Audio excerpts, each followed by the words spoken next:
Good evening, everyone. This is First United Methodist Church of Coxsackie. I am Pastor Kathleen Reynolds, also known as Pastor Kate, and I'm offering you now a service of Tenebrae. The service of Tenebrae is actually more about when they leave for the Garden of Gethsemane, and the beginning or the night before the events of Good Friday.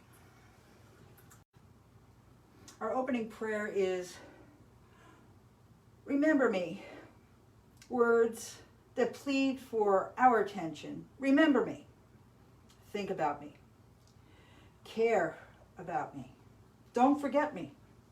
Let me know that my life has meaning. God also says, remember me, remember the Passover, when God spared the faithful, huddled behind the blood-stained doors. Remember that God hears our every cry and pities every groan. Remember that Jesus led by serving others, even if it meant washing dirty feet. Jesus went forth with his disciples across the Kidron Valley, where there was a garden which he and his disciples entered. Now Judas, who betrayed him, also knew the place, for Jesus often met there with his disciples. So Judas, procuring a band of soldiers and some officers from the chief priests and the Pharisees, went there with lanterns and torches and weapons. Jesus, knowing that all that was to befall him, came forward and said to them, "Whom do you seek?" They answered him, "Jesus of Nazareth." Jesus said to them, "I am he." Judas, who betrayed him, was standing with them. And when he said to them, "I am he," they drew back and they fell to the ground. Again, he asked them, "Whom do you seek?" And they said, "Jesus of Nazareth." Jesus answered, "I told you that I am he. So if you seek me, let these men go." This was to fulfill the word which he had spoken. "I did not lose a single one of those whom you gave me." Then Simon Peter, having a sword, drew it and struck the high priest's slave and cut off his right ear. The slave's name was Malchus. Jesus said to Peter, "Put your sword into its sheath. Shall I not drink the cup which the Father has given me?"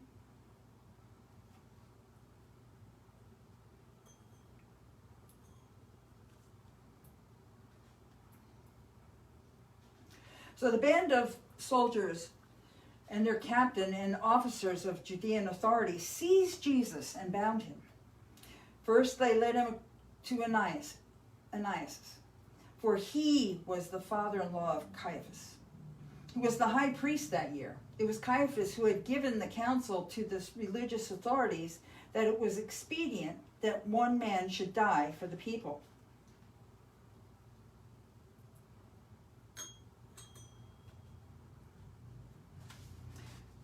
Simon Peter followed Jesus, and so did the other disciple, as this disciple was known to the high priest. He entered the court of the high priest along with Jesus, while Peter stood outside the door. So the other disciple, who was known to the high priest, went out and spoke to the woman who guarded the gate and brought Peter in. The woman who guarded the gate said to Peter, "Aren't you also one of the man's disciples?" And he said, "I am not." Now the servants and the officers had made a charcoal fire because it was cold, and they were standing and warming themselves. Peter was also with them, standing and warming himself.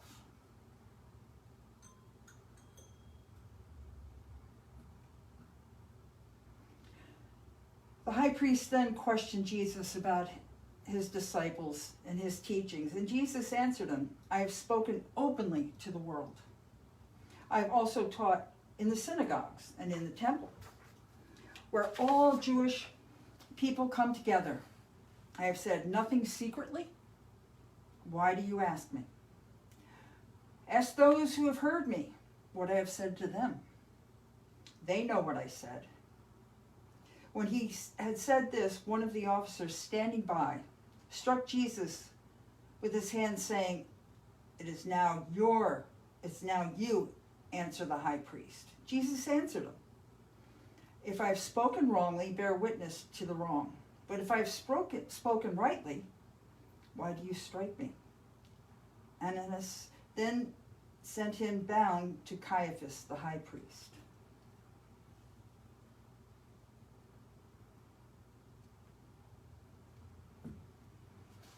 Now Simon Peter was standing and warming himself. They said to him, "Aren't you one of the disciples?" And he denied it. And he said, "I am not."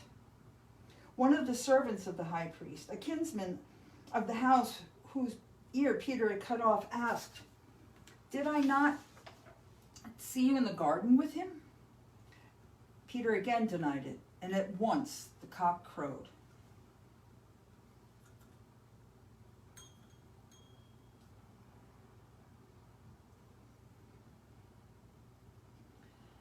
They led Jesus from the house of Caiaphas to Pilate's headquarters. It was early. They themselves did not enter the headquarters, so that they might not be defiled, but eat the Passover.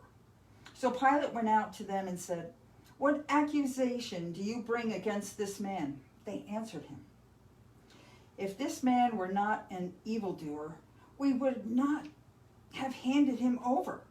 Pilate said to them, "Take him yourselves and judge him by your own law." The religious authorities said to him, "It is not lawful for us to put any man to death." This was to fulfill the word which Jesus had spoken, to show by what death he was to die.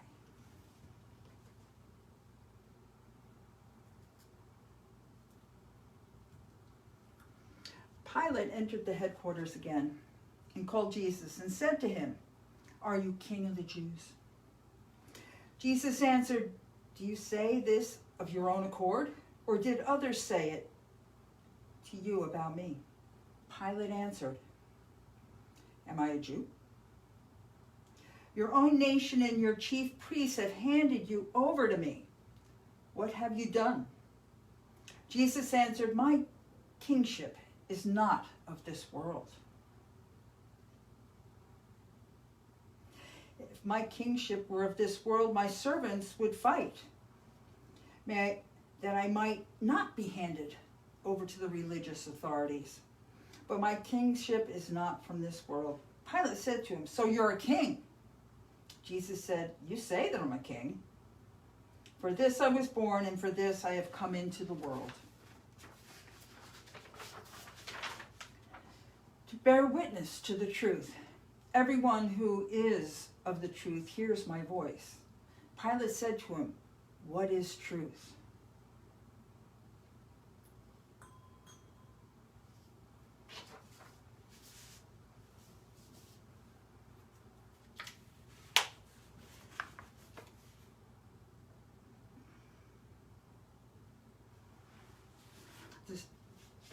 After Pilate had said this, he went to the religious authorities again and told them, "I find no crime in him. But you have a custom, that I should release one man for you at Passover. Will you have me release for you the King of the Jews?" They cried out again, "Not this man, but Barabbas." Now Barabbas was a robber.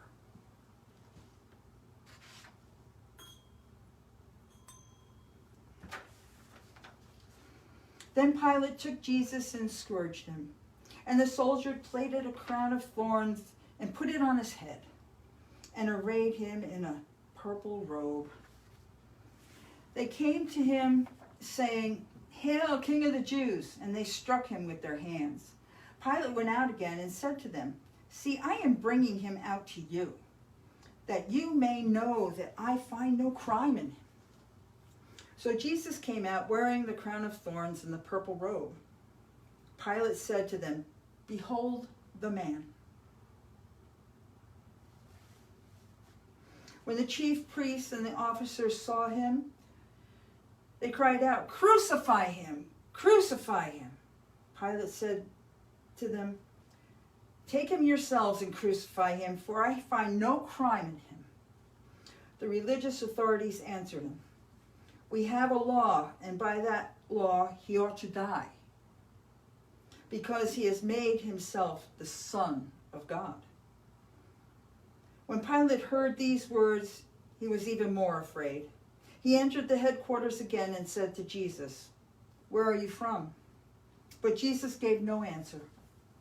Pilate therefore said to him, "Will you not speak?" Pardon me.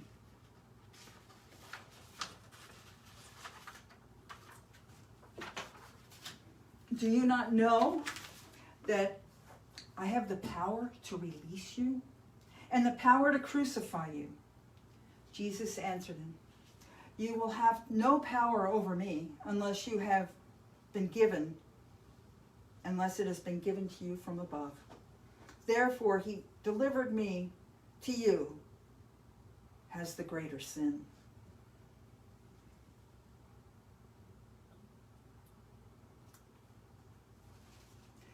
Upon this, Pilate sought to release him, but the religious authorities cried out, "If you release this man, you are not Caesar's friend. Everyone who makes himself a king sets himself against Caesar." When Pilate heard these words, he brought Jesus out. And he sat down on the judgment seat, a place called the Pavement, and the Hebrew Gabbatha. Now it was the day of preparation of Passover. It was about the 6th hour. He said to the religious authorities, "Behold your king." They cried out, "Away with him! Away with him! Crucify him!" Pilate said to them, "Shall I crucify your king?" The chief priests answered, "We have no king but Caesar." They handed him over to them to be crucified.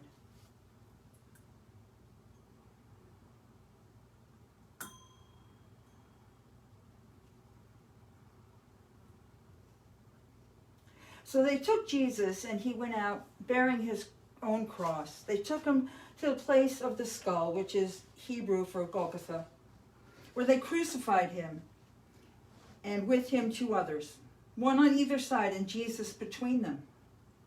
Pilate also wrote a title and put it on the cross. It read, "Jesus of Nazareth, King of the Jews." Many of the Judeans read this title, for the place where Jesus was crucified was near the city, and it was written in Hebrew, in Latin, and in Greek. The Jewish chief priest then said to Pilate, "Do not write King of the Jews." But this man said, "I am King of the Jews." Pilate answered, "I have written what I have written."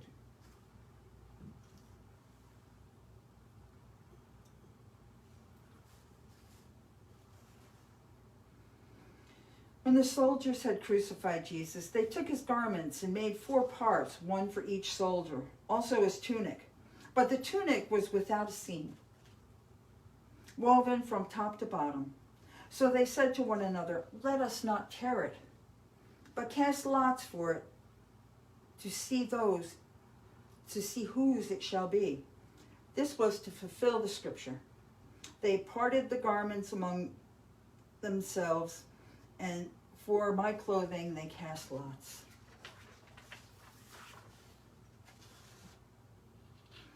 When Jesus saw his mother and the disciple whom he loved standing near, he said to his mother, "Woman, behold your son." Then he said to the disciple, "Behold your mother." And from that hour the disciple took her to his own home.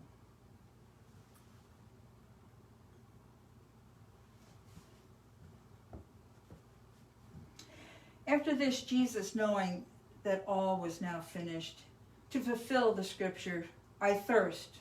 A bowl of vinegar stood there, so they put a sponge full of vinegar on hyssop and held it to his mouth. When Jesus received the vinegar, he said, "It is finished." And he bowed his head and he gave up his spirit.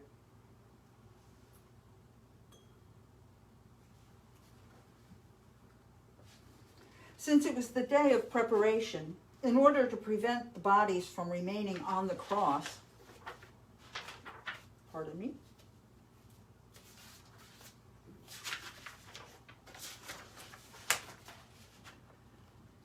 on the Sabbath, for the Sabbath was a high day, the religious authorities asked Pilate that their legs might be broken and that they might be taken away. So the soldiers came and broke the legs of the first and of the other who had been crucified with him.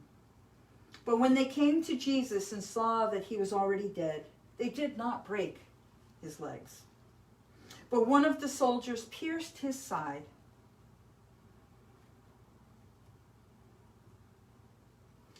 and at once there came out blood and water. He who saw it was borne witness that his testimony is true, and he knew that he tells the truth, that you also may believe.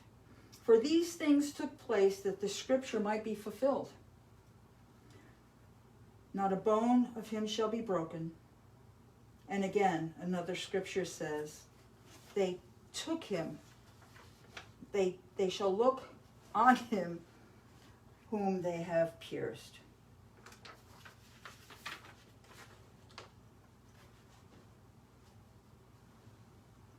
After this,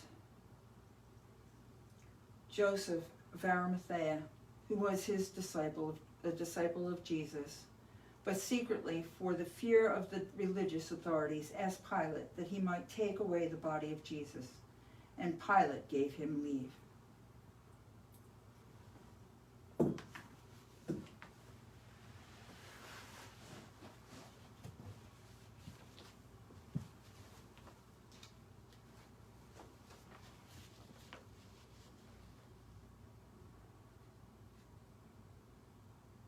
And so he came and took away his body. Nicodemus also, who first come to him by night, came bringing a mixture of myrrh and the aloes from the 100 pounds weight. They took the body of Jesus and bound it in linen cloth with spices as the burial custom of the Jews. Now in the place where he was crucified, there was a garden, and in the garden a new tomb, where no one had ever been laid. So, because it was the Jewish day of preparation, as the tomb was close at hand, they laid Jesus there.